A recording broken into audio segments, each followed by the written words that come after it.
Welcome to the deep dive.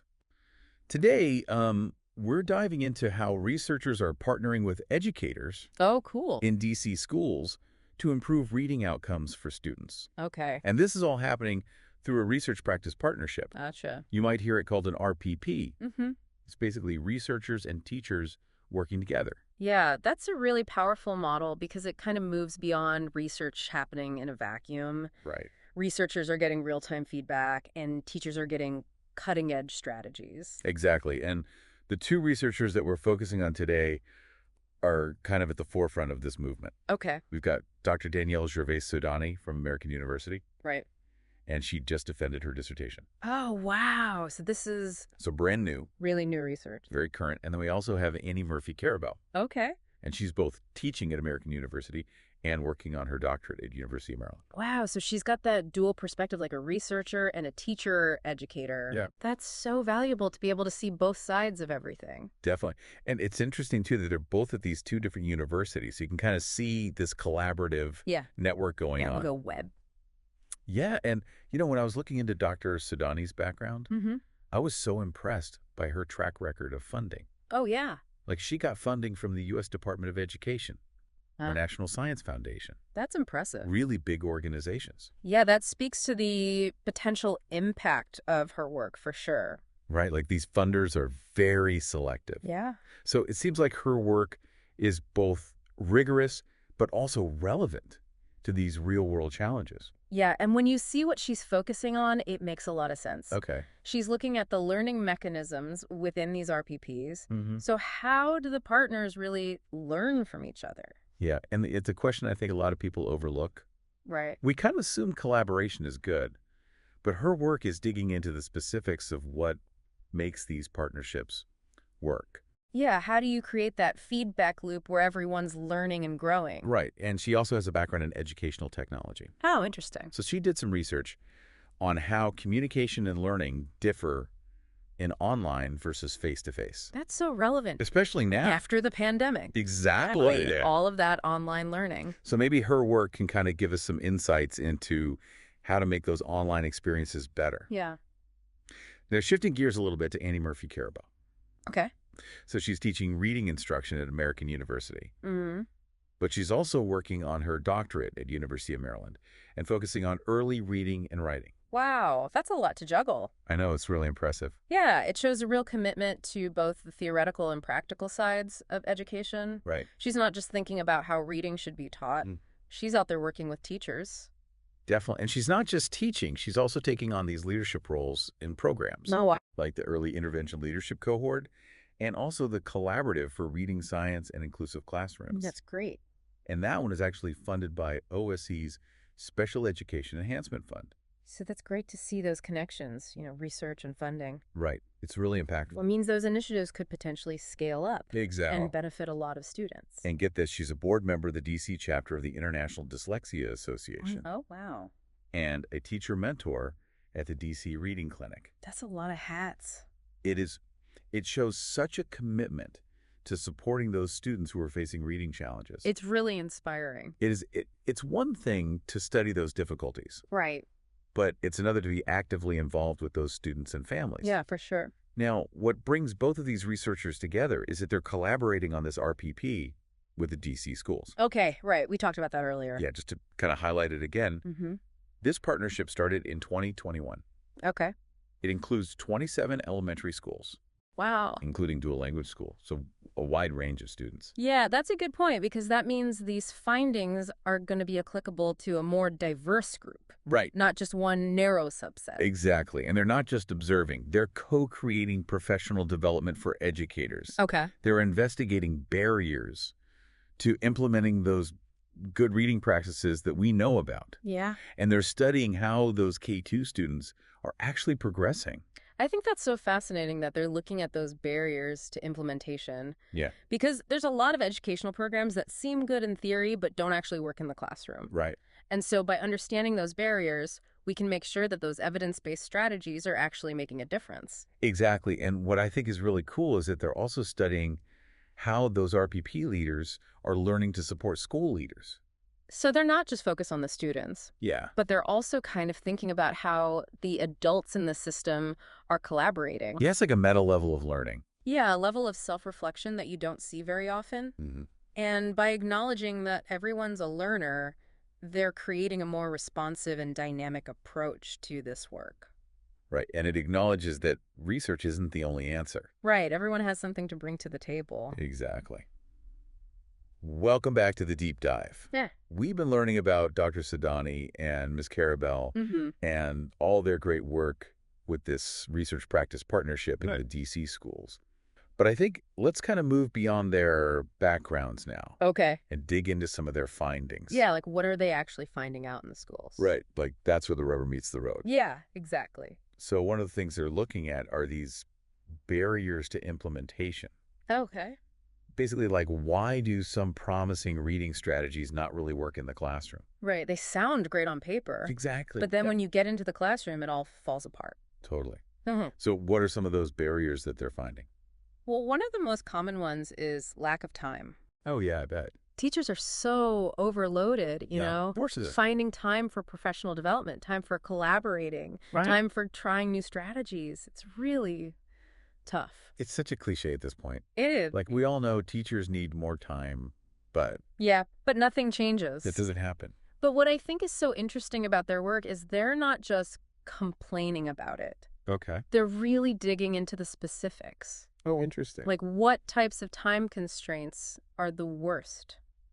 You know, are there specific strategies for making time that are more effective? Right, so they're trying to find solutions. Exactly. They're going beyond just the complaint. And I think that's what makes it relevant for our listeners. Yeah, for sure. No matter what field you're in, Yeah. everyone's dealing with time constraints. Yeah, time is the one thing we can't make more of. Right, exactly. Yeah, right? So seeing how they're dealing with that in schools Mm-hmm. can maybe give us some ideas for our own work. Definitely. And another barrier they talk about is lack of alignment, Oh, yeah. like between different initiatives. Schools get bombarded with new programs, new policies, you know. They're constantly changing. Right, and a lot of times these things aren't coordinated. And it's overwhelming. It is. It's like juggling a dozen balls at once. Exactly. No wonder some of them get dropped. Right, and I think this speaks to a larger issue in education, which is, you know, What's that? just jumping on the latest trend without thinking about how it fits into everything else. Oh, so they're trying to help schools be more strategic Exactly. instead of just adding more programs. Right. Gonna make sure those programs actually work together. Okay, so it's about being more intentional. Yeah. Now, all this talk about barriers, it might make it sound kind of negative. Yeah. But, I mean, they are seeing positive results, right? They are. It's still early, Okay. but they are finding that the students in these schools that are part of the RPP, they're actually making bigger gains in reading than similar schools that aren't in the partnership. Wow, so there's actual evidence that this is helping.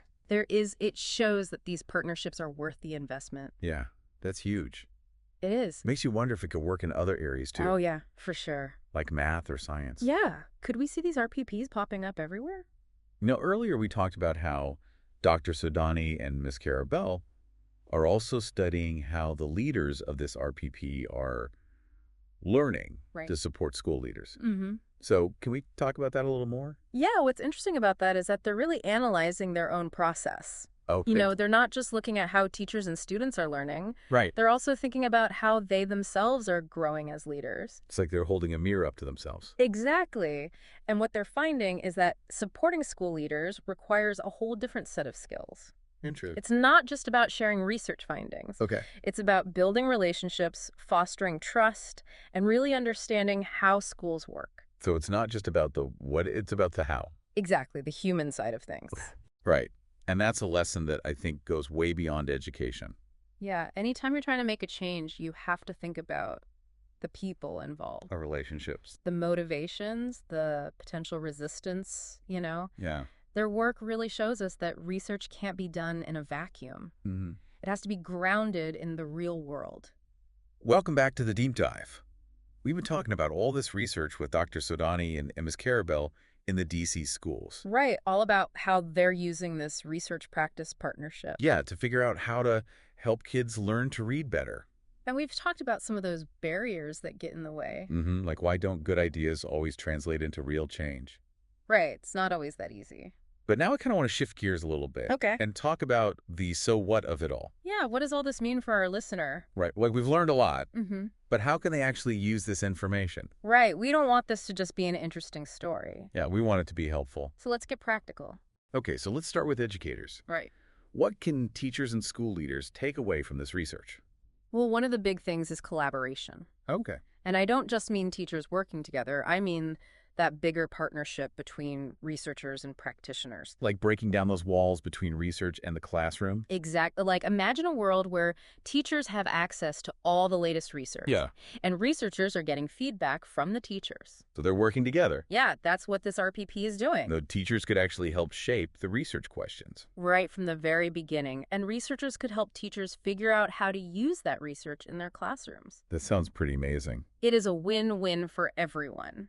So what else should educators keep in mind? Well, we have to remember those barriers we talked about. Right, like lack of time. Exactly, lack of alignment. Those are real problems. They are, and we need to deal with them head on. So it's not enough to just have a good idea. Right, you have to think about how you'll give teachers the time and support they need. Okay, so school leaders need to think about how to make things easier for teachers. Exactly, streamline those initiatives. Create more time for collaboration. Give teachers the resources they need to actually learn and grow. So it's about being more intentional about how we improve things. Yeah, working smarter, not harder. Now, what about policymakers? Oh, that's a good question. What can they learn from this?